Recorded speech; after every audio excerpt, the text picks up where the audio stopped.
வணக்கம். இது இலங்கையின் முதல் தர செய்தி வழங்குனர் நியூஸ் ஃபர்ஸ்டின் பிரதான செய்தி.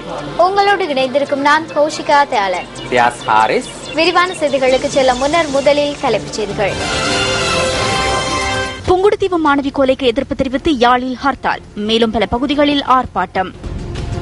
தேசிய பாதுகாப்பு தொடர்பில் அனைத்து நடவடிக்கைகளும் எடுக்கப்படும் என்கிறார் ஜனாதிபதி. ත්‍රස්තවාදයට මිලේච්ඡ LTT වාදයට මේ රටේ නැවත හිසේස වීමට අපි කිසිසේත්ම ඉඩ තබන්නේ නැහැ. அமைதியின்மையை அடுத்து பாராளுமன்றம் நாளை வரை ஒத்திவைப்பு. மீளக்குடியமர்த்துமாறு வலியுறுத்தி கிளிவட்டி நலன்புரி முகாம் மக்கள் இரண்டாவது நாளாகவும் உண்ணாவிரத போராட்டத்தில்.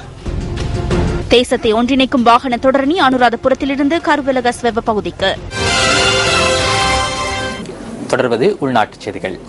யாழ் புங்குடுதீவில் மாணவி வித்யா பாலியல் வன்புணர்வுக்கு உட்படுத்தப்பட்டு கொலை செய்யப்பட்டமையை கண்டித்து யாழ் நகரில் கடையெடுப்பு போராட்டம் முன்னெடுக்கப்பட்டது.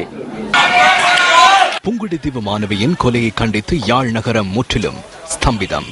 வித்யாவின் கொலை குற்றவாளி சட்டத்தின் முன்னிறுத்தப்பட்டு தண்டனை வழங்கப்பட வேண்டும் எனவும் இனிவரும் காலங்களில் இவ்வாறான சம்பவங்கள் இடம்பெறுவதை தவிர்க்க வேண்டும் எனவும் கோரி இன்று கடையடைப்பு போராட்டம் முன்னெடுக்கப்பட்டது. கொலை குற்றவாளிகள் தடுத்து வைக்கப்பட்டிருக்கும் யாழ் போலீஸ் நிலையத்தினை மக்கள் முற்றுகையிட முயற்சித்தமையால் அங்கு பலத்த பாதுகாப்பு நடவடிக்கைகள் முன்னெடுக்கப்பட்டிருந்தன. யாழ் நகரின் வீதிகளில் டயர்கள் எரிக்கப்பட்டு எதிர்ப்பு வெளியிடப்பட்டது. இதேவேளை யாழ் நகரிலிருந்து பேரணி ஒன்று முன்னெடுக்கப்பட்டது.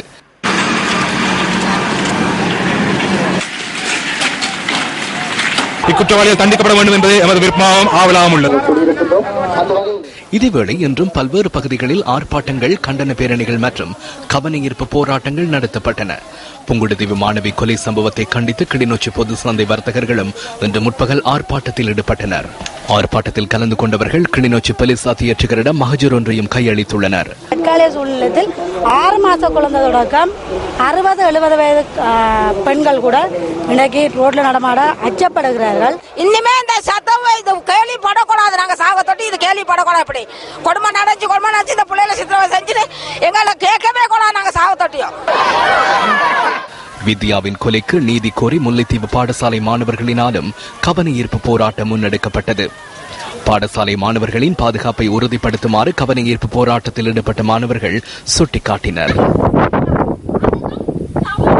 சரியான தீர்வு இந்த மாணவ சமுதாயத்துக்கு கிடைக்க வேண்டும். ஏனென்றால் பல பகுதிகளில் அரங்கேறி கொண்டிருக்கின்றது. ஆனால் எத்தனையோ சட்டத்தின் கண்ணுக்கு தென்படாமல் இருக்கின்றது. நாளைய காலகட்டத்திலே வருகின்ற ஒரு பிரஜையை இன்றைய காலகட்டத்திலே அநியாயமாக இறக்கின்றார்கள் என்றால் அதற்குரிய நியாயம் வேணும் எங்களுக்கு. இதுவரை பாடசாலை மாணவி வித்யாவின் கொலைக்கு எதிர்ப்பு தெரிவித்து வவுனியாவில் கவன ஈர்ப்பு போராட்டம் முன்னெடுக்கப்பட்டது. வவுனியா இறம்பைக்குளம் மகளிர் கல்லூரி மாணவிகள் இன்று கவன ஈர்ப்பு போராட்டத்தில் ஈடுபட்டனர். இறம்பைக்குளம் அந்தோனியார் ஆலயத்துக்கு முன்பாக இந்த போராட்டம் ஆரம்பிக்கப்பட்டது. சட்டத்தரணிகள் கொலையாளிக்கு ஆதரவாக வாதிடக்கூடாது என மாணவர்கள் கோரிக்கை விடுத்தனர்.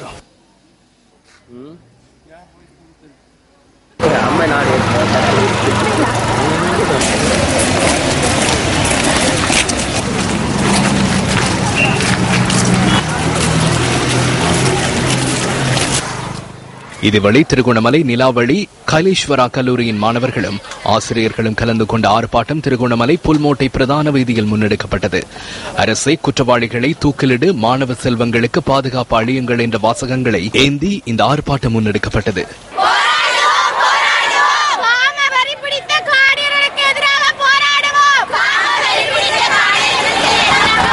பெண்களானவர் நாட்டின் கண்கள் என மதிக்கப்பட வேண்டும். பெண்கள் இப்படி காமவெறிக்கு அகோலமாக மரணமாவது நாட்டின் எதிர்காலத்தையே பாதிக்கும். அரசு சரியான குற்றவாளிகளை கண்டுபிடித்து அரசு குற்றவாளிகளை தூக்கிலிட வேண்டும். யாழ் புங்குடுதீவில் பாடசாலை மாணவி வன்புணர்வுக்கு உட்படுத்தப்பட்டு கொலை செய்யப்பட்ட சம்பவம் தொடர்பில் கைது செய்யப்பட்ட சந்தேக நபர்களிடம் போலீசார் விசாரணை மேற்கொண்டு வருகின்றனர். குறிக்கட்டுவான் பகுதியில் கைது செய்யப்பட்ட 5 சந்தேக நபர்களையும் 48 மணித்தியாலங்கள் தடுத்து வைத்து விசாரணை மேற்கொள்வதற்கு நீதிமன்றம் அனுமதி வழங்கியுள்ளது. இந்த கொலை சம்பவம் தொடர்பில் கடந்த வெள்ளிக்கிழமை 3 சந்தேக நபர்கள் கைது செய்யப்பட்டு எதிர்வரும் 21ஆம் தேதி வரை விளக்கமறியலில் வைக்கப்பட்டுள்ளமை குறிப்பிடத்தக்கதாகும். பெண்கள் மீதான வன்முறைகள் குறித்த வழக்குகளை விசாரிக்க சுயாதீன ஆணைக்குழுக்கள் நியமிக்கப்பட வேண்டும் என மனித உரிமை ஆர்வலரான நிமல்கா பெர்னாண்டோ தெரிவிக்கின்றார். case you can deal with a rape case within 3 months. We don't have to drag a rape கற்பழிப்பு case வழக்குகளை for 3 10 to மாதங்களில் 14 முடித்து விடலாம். years. 10 அல்லது 14 வருடங்கள் வரை வழக்கை இழுத்தடிக்க தேவையில்லை. பிரேதம் இருக்கிறது, மரபணு பரிசோதனை இருக்கிறது, எனவே வழக்கை நிரூபிக்கலாம். எந்த பெண்ணும் தன்னை கற்பழிக்க விருப்பப்பட மாட்டார். நமது நீதித்துறை, நீதிமன்றங்கள் பெண்களின் பார்வையில் இருந்து கற்பழிப்பு வழக்குகளை கையாள்வதில்லை என்பது ஒரு பெரிய சவாலாகும். இதுபோன்ற வழக்கிற்கு சுயாதீன ஆணைக்குழுவை நியமிக்க வேண்டும். என்னை பொறுத்தமட்டில் விசேட ஆணைக்குழு மூலம் கற்பழிப்பு வழக்குகளை விசாரிக்க வேண்டும். ஏனெனில் இது முதல் வழக்கல்ல. போருக்கு பின் வடக்கு மற்றும் தெற்கில் 35 முதல் 50 பெண்கள் வரை கற்பழிக்கப்பட்டுள்ளார்கள். அந்த வழக்குகளுக்கு என்ன நடந்துள்ளது என்பது நமக்கு தெரியாது. Both in the south and also in the north. We don't know what happened. நாட்டிற்குள் மீண்டும் யுத்தம் ஒன்று ஏற்படாதிருக்க தமது அரசாங்கம் பொறுப்பேற்கும் என ஜனாதிபதி மைத்ரிபால சிறிசேன தெரிவித்துள்ளார். 6வது தேசிய படைவீரர் ஞாபகார்த்த அணிவகுப்பு விழாவில் கலந்து கொண்டு உரையாற்றிய போதே ஜனாதிபதி இதனை குறிப்பிட்டுள்ளார். யுத்தத்தில் உயிர் நீத்த ராணுவ வீரர்களை நினைவு கூறும் தேசிய படை வீரர் ஞாபகார்த்த நிகழ்வு மாத்தறை சமுத்ரா மாவட்டத்தில் இன்று முற்பகல் நடைபெற்றது. பிரதமர் ரணில் விக்ரமசிங்க, முன்னாள் ஜனாதிபதி சந்திரிகா பண்டார் நாயக்க குமாரதுங்க, ஃபீல்ட் மார்ஷல் சரத் பொன்சேகா, ஜனாதிபதி செயலாளர் PB அபேகோன், பாதுகாப்பு செயலாளர் PMUD பஸ்நாயக்க, பாதுகாப்பு படை பிரதம அதிகாரி ஜகத் ஜாசூரிய மற்றும் முப்படை தளபதிகள், போலீஸ் மாதிபர், அமைச்சர்கள், பாராளுமன்ற உறுப்பினர்கள், அரசு அதிகாரிகள், தூதுவர்கள் உள்ளிட்ட மேலும் பலர் இன்றைய நிகழ்வில் கலந்து கொண்டிருந்தனர்.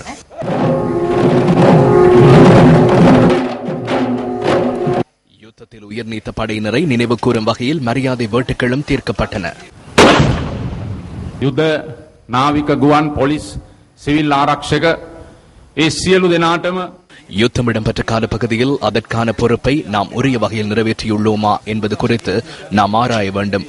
அபிவிருத்தி நடவடிக்கைகளுக்கு நாம் முன்னுரிமை வழங்கினோம். பாதிக்கப்பட்ட உள்ளங்களை மீண்டும் வழமைக்கு கொண்டு வருவதற்கு நல்லிணக்கத்தை ஏற்படுத்துவதற்கும் யுத்த கால பகுதியில் நாம் நடவடிக்கைகளை எடுக்கவில்லை. எனினும் புதிய அரசாங்கம் என்ற வகையில் கொள்கை ரீதியாக அபிவிருத்தி மற்றும் நல்லிணக்கத்தை ஏற்படுத்த நாம் நடவடிக்கை எடுப்போம். தாய் நாட்டை பாதுகாப்பதற்காக புதிய அரசாங்கம் என்ற ரீதியில் நாம் அனைத்து நடவடிக்கைகளையும் முன்னெடுத்துள்ளோம். புதிய தேசிய பாதுகாப்பு திட்டம் தொடர்பிலான நடவடிக்கைகளுக்கு ஆலோசனைகளை வழங்கி அதற்கான நடவடிக்கைகள் முன்னெடுக்கப்பட்டு வருகின்றன. இந்த நாட்டில் மீண்டும் யுத்தம் ஒன்று ஏற்படாதிருப்பதற்கான பொறுப்பு எம்பசம் காணப்படுகிறது. அபிவிருத்தி மற்றும் நல்லிணக்கம் ஆகியவற்றை தொனிப்பொருளாக கொண்டு இந்த நாட்டை அபிவிருத்தி செய்ய நாம் அனைவரும் ஒன்றிணைவோம். සංවර්ධනය සහ සංහිඳියාවයි.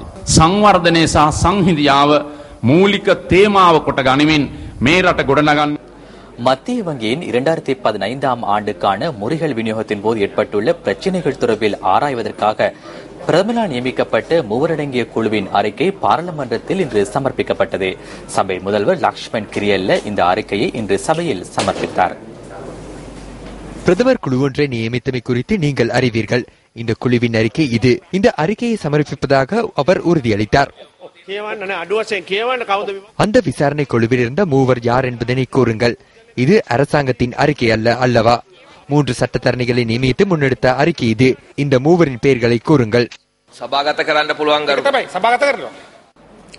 நாட்டில் சிறந்த நல்லிணக்கம் ஏற்பட வேண்டும் என்றால் அனைத்து இன மக்களும் ஒன்றிணைந்து செயற்பட வேண்டும் எனவும் கடந்த கால கசப்பான அனுபவங்களை மறந்து செயற்பட வேண்டும் எனவும் மனித உரிமை ஆர்வலர்களும் அரசியல்வாதிகளும் தெரிவிக்கின்றனர்.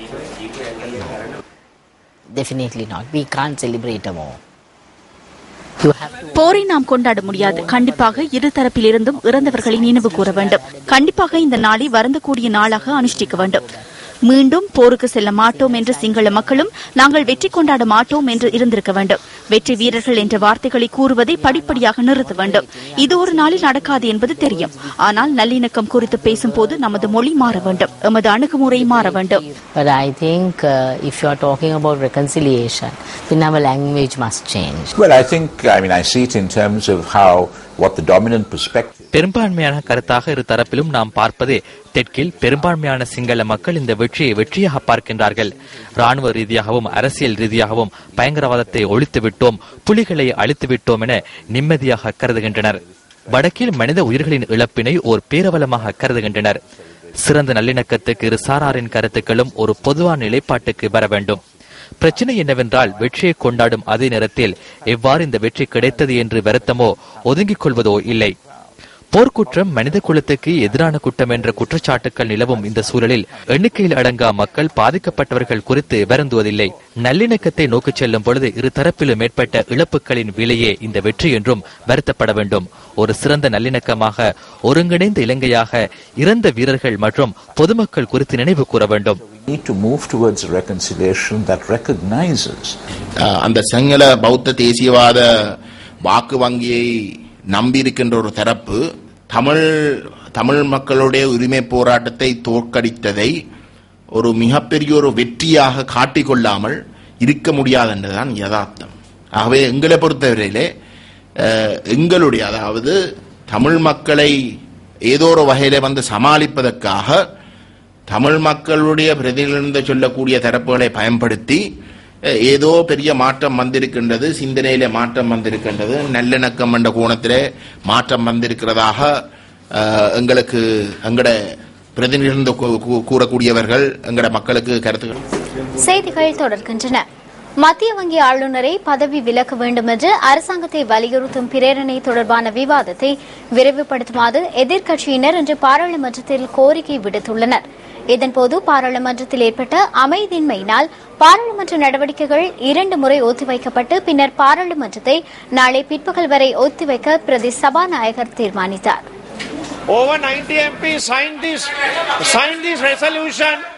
இந்த பேரணிக்கு 90 உறுப்பினர்கள் கையொப்பமிட்டுள்ளனர். இலங்கை மத்திய வங்கி தலையீடு செய்த மாபெரும் மோசடி இதுவாகும். இலங்கை மத்திய வங்கியின் வரலாற்றில் பதிவான சம்பவம் இது. இந்த விடயம் குறித்து விவாதம் ஒன்று தேவை என நாம் பாராளுமன்றத்தில் கோரிக்கை விடுத்துள்ளோம். ගරු කතානායකතුමාට ඒ පිළිබඳ අවධානය යොමු කරනවා. ඔගරු මන්ත්‍රීතුමා මේ පිළිබඳ පක්ෂ නායක රැස්වීමේදී කතා කරන්න. අද දින න්‍යාය පත්‍රය විෂයාංක 1. இதன்போது சபையில் அமைதியின்மை ஏற்பட்டமையினால் சபை நடவடிக்கைகள் 10 நிமிடம் வரை ஒத்திவைக்க பிரதி சபாநாயகர் நடவடிக்கை எடுத்திருந்தார். පාර්ලිමේන්තුව විනාඩි 10කට අත්හිටවනු ලැබේ. பின்னர் பார்லமென்றம் மீண்டும் கூடிய போதிலும் அங்கு ஏற்பட்ட அமைதியின்மை வழமைக்கு திரும்பவில்லை. மத்திய வங்கி ஆளுநருக்கு எதிராக நாங்கள் முன்வைத்த பிரேரணையை விவாதத்திற்கு எடுத்துக் கொள்ளுமாறு நாங்கள் அனைவரும் கேட்டுக்கொண்டோம். இதன்போது ஐக்கிய தேசிய கட்சி பாராளுமன்ற உறுப்பினர்கள் இவ்வாறான பிரேரணை கொண்டுவர முடியாது என்ற நிலையில் இருந்தார்கள். அதற்கு ஒத்துக்கொள்ள மாட்டோம். தற்போது இந்த பிரேரணையை எடுத்துக்கொள்ள முடியாது என்பது 100 நாள் வேலை திட்டத்தில் நடைபெற்ற பாரிய ஊழலை மறைக்கும் செயலாகும். 20 பாராளுமன்ற உறுப்பினர்கள் எழுந்து இந்த பேரணி விவாதத்திற்கு எடுத்துக் கொள்ளுமாறு கோருகின்றோம். ගරු මන්ත්‍රීතුමන්ලා පාර්ලිමේන්තුව විනාඩි 15ක් කල් දමා පක්ෂ නායක රැස්වීමක් කැඳවීමට තීන්දුව කරනවා. 15 நிமிடங்களில் இடம்பெற்ற கட்சித் தலைவர்கள் கூட்டத்தில் எடுக்கப்பட்ட தீர்மானம் தொடர்பான அறிவித்தலை பிரதி சபாநாயகர் சபைக்கு அறிவித்தார். ගැඹුරින් අධ්‍යයනය කොට සාධාරණ තීරණයක් ලබා දීම සඳහා ගරු කතානායකතුමා විසින් කාලය ඉල්ලා සිටි අතරේ සම්බන්ධව පක්ෂ නායකයන් අතර එකඟතාවයක් ඇති වූ බව සභාවට දන්වා සිටිනවා.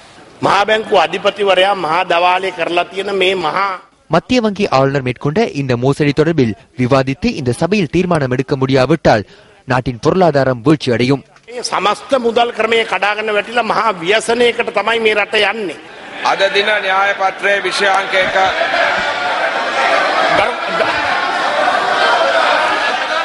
இன்றைய நாளுக்கான நடவடிக்கைகளை ஆரம்பிக்க பிரதி சபாநாயகர் பல சந்தர்ப்பங்களில் முயற்சித்த போதிலும் சபையில் ஏற்பட்ட அமைதியின்மையினால் அதற்கான சந்தர்ப்பம் கிடைக்கவில்லை.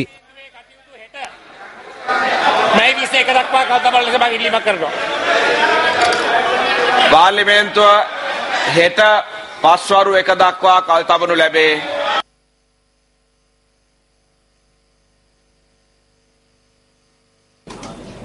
பங்குச்சந்தையில் பெயர் குறிப்பிடப்பட்டு இன்னும் நிர்மாணிக்கப்படாதுள்ள கட்பெட்டி பீச் ரிசார்ட் ஹோட்டல் தொடர்பில் தொடர்ந்தும் விசாரணைகள் இடம்பெறுவதாக பிணையங்கள் மற்றும் பங்கு பரிவர்த்தனை ஆணைக்குழு தெரிவிக்கின்றது.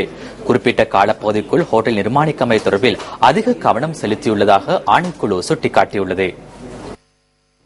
கட்பிட்டி பீச் ரிசோர்ட் என்ற பெயரில் ஹோட்டல் ஒன்றை நிர்மாணிப்பதற்கு திட்டமிட்டிருந்த பகுதியே இது.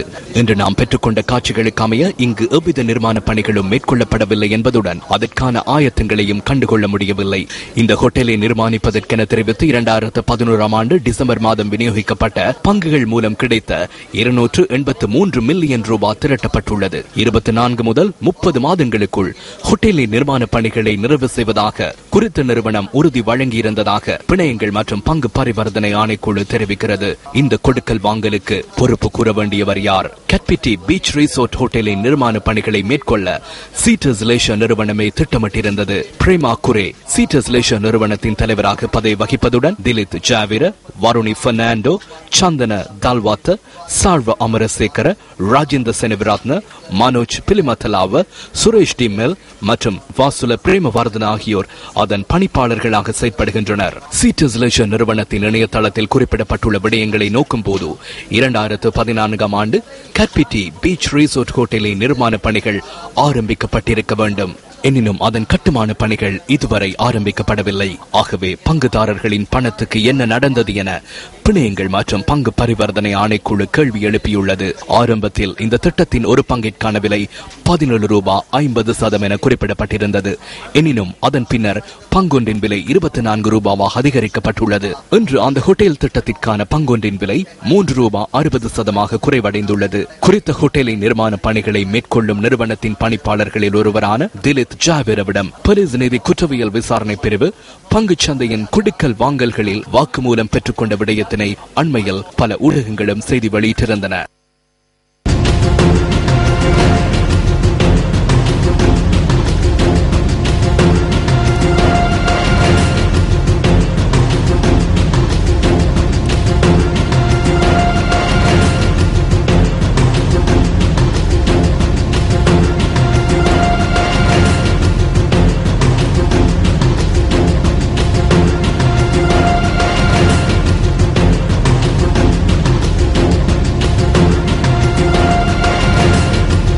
There are number of allegations of violations of the Colombo Stock Exchange. Colombo பங்குச்சந்தையில் பங்கு பரிவர்த்தனை சட்டங்களை மீறி முன்னெடுக்கப்பட்ட பல சட்டவிரோத செயற்பாடுகள் உள்ளன. கடந்த அரசாங்கத்தில் இவ்வாறான சம்பவங்கள் பல உள்ளன. சிறு சம்பவங்கள் தொடர்பில் ஆராயப்பட்டது. பாரிய சம்பவங்கள் 13 தொடர்பில் போதிய சாட்சிகள் இன்றி திட்டமிட்டு விசாரணைகள் கைவிடப்பட்டன. மேலதிக விசாரணைகள் முன்னெடுக்க வேண்டிய நிலை காணப்பட்ட போதிலும் அவை இடம்பெறவில்லை. பிணையங்கள் மற்றும் பங்கு பரிவர்த்தனை ஆணைக்குழுவின் உறுப்பினர்கள் இவர்களை பாதுகாத்தனர். இந்த விடயங்கள் தொடர்பில் மேலதிக விசாரணைகளை முன்னெடுக்குமாறு நான் பிணையங்கள் மற்றும் பங்கு பரிவர்த்தனை ஆணைக்குழுவுக்கு உத்தரவிட்டேன். தேவைப்பட்டால் விசாரணைகளை முன்னெடுக்க நான் சட்ட உதவிகளை ஏற்படுத்துவேன். பார்லிமெண்ட் தெரிவுக்குழு அமைத்து மேலதிக விசாரணைகளை முன்னெடுக்க நான் அவதானம் செலுத்தியுள்ளேன். நமது பொருளாதாரத்தை இவர்கள் சீரழித்துள்ளனர். உதாரணமாக திலித் ஜாவிர அவரது கொழும்பு லேண்ட் அண்ட் டெவலப்மெண்ட் மற்றும் ரீப்காம் ஆகிய நிறுவனங்களின் நடவடிக்கைகள் தொடர்பில் விசாரணை செய்ய வேண்டும். மேலும் ஸ்காட் நியூமன் மற்றும் கோசுல ஹிங்கம அதேபோன்று என்வாயன்மெண்ட் ரிசோர்ஸ் இன்வெஸ்ட்மெண்ட் ஆகிய நிறுவனங்கள் தொடர்பில் மேலதிக விசாரணைகள் முன்னெடுக்கப்பட வேண்டும். நிதி சேவை தொழில்துறையில் மோசடி செய்கின்றவர்களுக்கு எதிராக தண்டனை வழங்கப்பட வேண்டும் என லண்டன் மேயர் எலன் எரோ தெரிவித்துள்ளார். உத்தியோகபூர்வ விஜயம் ஒன்றை மேற்கொண்டு இலங்கைக்கு வருகை தந்துள்ள லண்டன் மேயர் கொழும்பில் இன்று நடைபெற்ற நிகழ்வொன்றில் கலந்து கொண்டு உரையாற்றிய போதே இதனை குறிப்பிட்டுள்ளார்.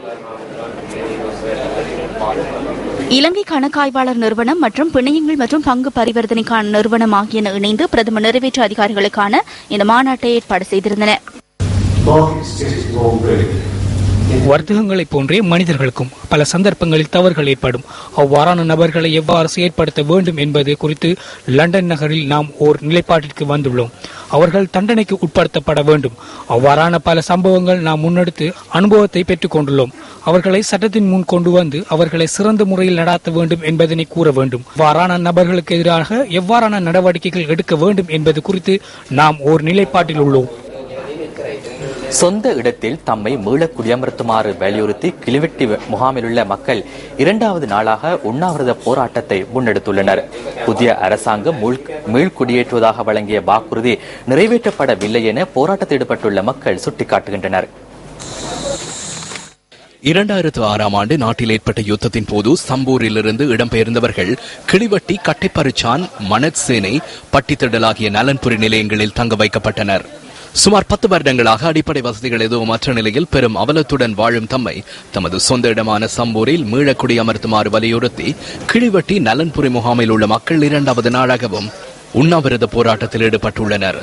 இன்று கிடைக்கும் நாளை கிடைக்கும் என்று நாங்கள் எதிர்பார்த்து காத்திருந்த சம்பூர் எங்களுக்கு கிடைச்சும் இன்றைக்கு அதுல நாங்க வந்து குடியேற இயலாத நிலையில இன்றைக்கு எங்களுக்கு ஜனாதிபதி மூலமாக ஒரு கெசட் வெளியிட்டு எங்களுக்கு உத்தியோகபூர்வமா கிடைச்சு அந்த கையில கிடைச்ச அந்த காணியில கூட நாங்க வந்து எங்களோட பிள்ளைகளோட உறவுகளோட சேர்ந்து சந்தோஷமா நாங்க இங்க நிம்மதியா வாழ்றதுக்கு இயலாத சூழ்நிலை எங்களை ஊரை எங்களுக்கு திருப்ப தரணும் என்று எல்லார்ட்டையும் நாங்க சம்பூர் மக்கள் சார்பாக கேட்டுக்கொள்கிறோம். சொந்த பூமியை விட்டு இடம்பெயர்ந்து 10 வருடமாக நாங்கள் அகதி வாழ்க்கை வாழ்ந்து கொண்டிருக்கின்றோம்.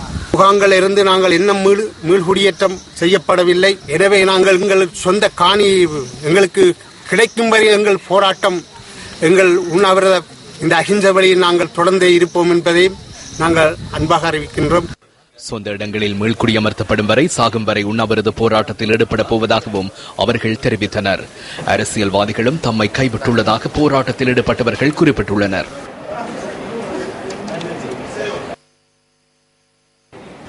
மன்னார்மடு பிரதேசத்தில் மேற்கொள்ளப்படும் காடழிப்புடன் மன்னார் மாவட்டத்திலிருந்து தேர்ந்தெடுக்கப்பட்ட அமைச்சருக்கு தொடர்பு இருப்பதாக அப்பகுதி மக்கள் தெரிவிக்கின்றனர். எனவே இதுகுறித்து விசாரணைகள் முன்னெடுக்க வேண்டும் எனவும் மக்கள் சுட்டிக்காட்டுகின்றனர். பெரிய மடுவை அண்மித்த பகுதியில் காடுகள் அழிக்கப்பட்டு வீடுகள் நிர்மாணிக்கப்பட்டுள்ளமை தொடர்பில் மக்கள் இவ்வாறு கருத்து வெளியிட்டனர். மாவட்டத்தில் பெரியமடு காயமடு கிராமத்திலே சனம் குடியமர்த்தப்படுகிறது, பெரும் காடு பட்டுப்படுகிறது. இதால் எங்களுக்கு பாரிய இழப்பு நாங்கள் சந்திக்கிறோம். வழிகளில் அது வாகனத்தில் மரங்கள் எடுத்துக்கிட்டு வராங்க. ரோட்டு வழியில் எங்களுக்கு ரோட்டு போக்குவரத்து கஷ்டமாக இருக்குது. இதெல்லாம் மன்னார் மாவட்ட அமைச்சர் தான் செய்கிறாரு. இப்படி காடழிக்கிறபடியால எங்களுக்கு இங்கே நிம்மதியாக வாழ முடியவில்லை. காட்டு விலங்கெல்லாம் வீடு வழியே வந்து எங்களை துன்புறுத்துகின்றன. நாங்கள் ஒரு சீரான பிரயாணம் செய்ய முடியாமல் இருக்கிறது. யானைகள் ரோட்டு வழியே நின்று கொண்டு எங்களை போக விடுவினமில்லை. இப்படி பல பிரச்சனைக்கு நாங்கள் முகம் கொடுத்து வாழ வேண்டியதாக இருக்கின்றது. இது மன்னார் மாவட்டத்து அமைச்சர்மார்கள் தான் செய்வதாக எங்கள் ஊர் ஜனங்கள் கலக்கினோம். இதுக்கு தகுந்த நடவடிக்கை எடுக்கும்படி தாழ்மையுடன் கேட்டுக்கொள்கிறோம்.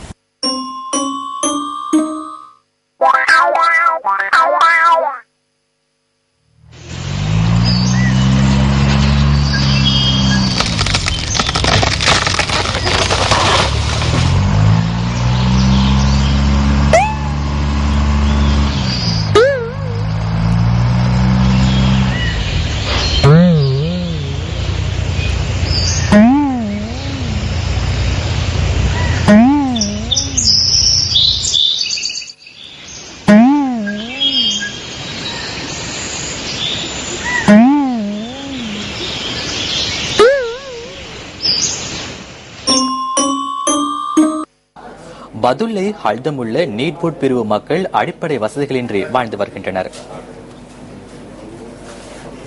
ஹல்துமுல்ல பிரதேச செயலாளர் பிரிவுக்குட்பட்ட நீட்வுட் பிரிவு மக்கள் மண் சரிவு அபாயத்தின் மத்தியில் வாழ்வதாக தெரிவிக்கின்றனர். இந்த மக்கள் வசிக்கும் குடியிருப்புகளின் சுவர்கள் வெடித்துள்ளதுடன் கூரைகள் உடைந்தும் வீடுகள் தாழிறங்கியும் காணப்படுகின்றன. இந்த மக்களுக்காக 45 வீடுகளை அமைக்க 8 வருடங்களுக்கு முன்னர் அடிக்கல் நாட்டப்பட்ட போதிலும் இதுவரையில் வீடுகள் அமைத்துக் கொடுக்கப்படவில்லை என்று மக்கள் அங்கலாய்க்கின்றனர். நாங்கள் அந்த 20 வருஷமா அதில் தான் இருக்கோம். அந்த வீடெல்லாம் உடஞ்சி தொங்கிக்கிட்டு கிடக்குது. அதை பார்த்து என்ன ரிப்போர்ட் எல்லாம் கொடுத்துருக்கு, இங்கே இருக்க வேணாம் அப்படின்னு சொல்லித்தான் ஒரு 9 வருஷத்துக்கு முன்னுக்கு இந்த பவுண்டேஷனை போட்டு அடிக்கல்லாம் நாட்டி அரைவாசியோட நிற்கிது வேலை திட்டங்கள். இந்த வீட்டில் தாங்க வாழ்ந்துட்டு இருக்கிறோம். இதில் தான் நாங்கள் இந்த நேரத்தில் இப்போ ஒரு 10-20 வருஷமா இது உடஞ்சி நொறுங்கியே தாங்க இருக்கு. இதில் இந்த நேரத்தில் வீடெல்லாம் அமுங்க துவங்கிருச்சு.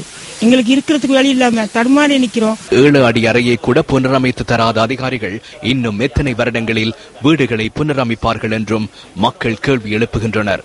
ஆனா அந்த லயத்துல அன்னைக்கு காத்து மழையெல்லாம் பெய்யற நேரம் நாங்க புள்ள குட்டிகளை வச்சுக்கிட்டு அவதிப்பட்டுக்கிட்டு இருந்தோம்.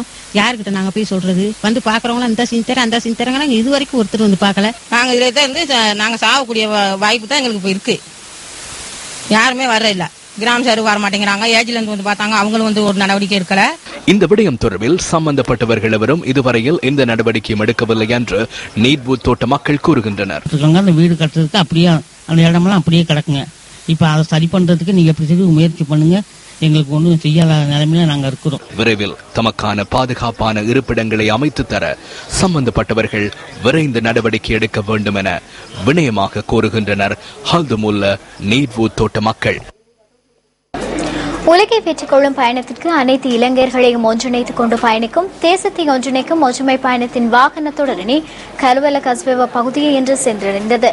தேசத்தை ஒன்றிணைக்கும் ஒற்றுமை பயணத்தின் வாகன தொடரணியின் இன்றைய பயணம் அனுராதபுரத்தில் ஆரம்பமானது.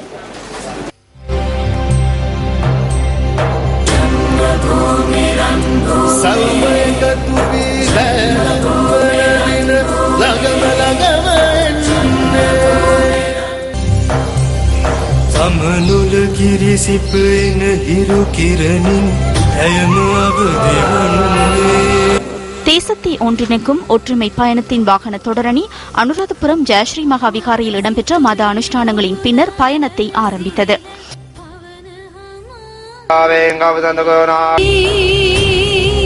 அனுராதபுரம் மாநகர சபை 3 இடம்பெற்ற நிகழ்வின் பின்னர் அந்த பகுதி மக்களின் அமோக வரவேற்புக்கு மத்தியில் இன்றைய பயணம் ஆரம்பமானது.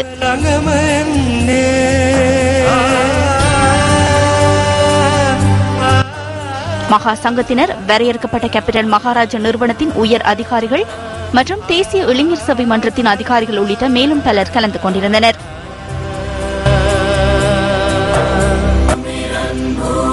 இன்றைய நாள் கலை நிகழ்ச்சிகளுடன் ஆரம்பிக்கப்பட்டது.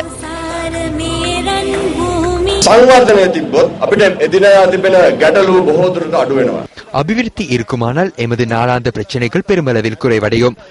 எமது அம்மா, தங்கை, அண்ணா, அப்பா போன்றோருக்கு மத்திய கிழக்கு நாடுகளுக்கு செல்ல வேண்டிய தேவை இருக்காது. நாம் பெருமிதத்துடன் இலங்கையிலிருந்து பணியாற்ற முடியும். சிறந்த வாழ்க்கையை வாழ முடியும். அதனை இந்த அபிவிருத்தியினூடாகவே பெற்றுக்கொள்ள முடியும். உலகில் உள்ள பல நாடுகள் இன்று அமைதியான முறையில் அபிவிருத்தியை நோக்கி சென்று கொண்டுள்ளன. அந்த நாடுகளில் உள்ள மக்கள் சிறந்த வாழ்க்கையை வாழ்ந்து வருகின்றனர். இலங்கைக்கு ஏன் அந்த இடத்திற்கு வர முடியாது? எமது நாட்டிற்குள்ள குறைபாடு என்ன? எவ்விதமான குறைபாடுகளும் கிடையாது.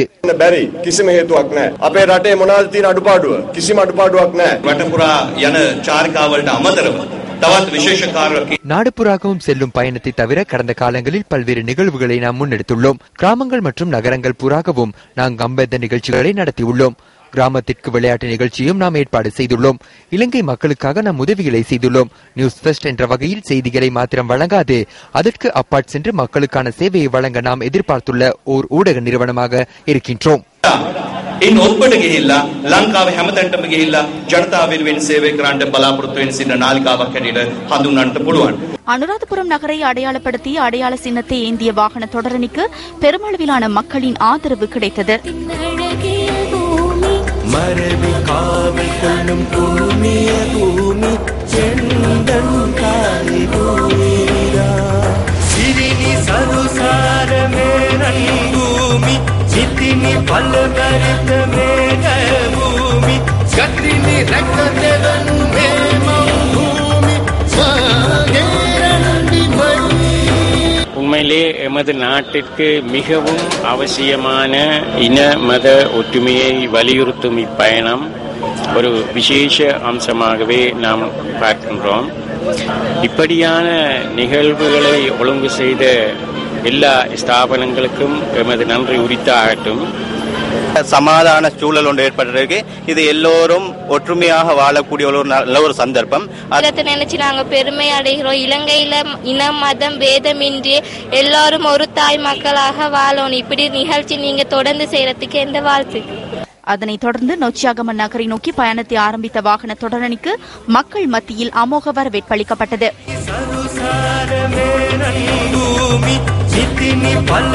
இந்த வாகன தொடரணி நொச்சியாகமன் நகரை இன்று நண்பகல் வந்தடைந்தது.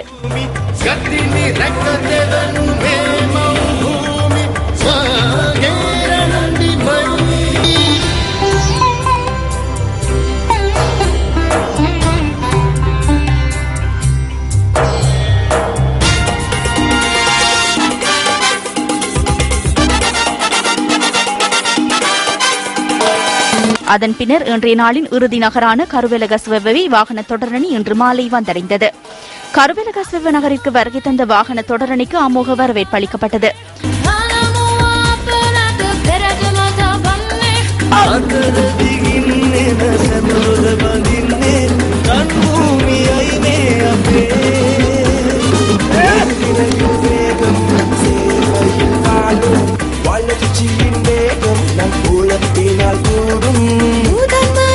சக்தி சிரச நியூஸ் ஃபர்ஸ்ட் கொழும்பு துறைமுக நகர் மற்றும் தேசிய இளைஞர் சேவைகள் மன்றம் ஆகியன இணைந்து முன்னெடுக்கும் இந்த வாகன தொடரணி நாளை புத்தளம் மதுரங்குழி ஊடாக ஆராய்ச்சிக்கட்டு பகுதியை நோக்கி செல்ல உள்ளமை குறிப்பிடத்தக்கது.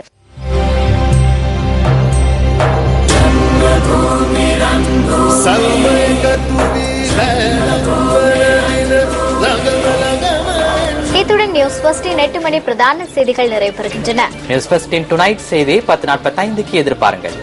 வணக்கம்.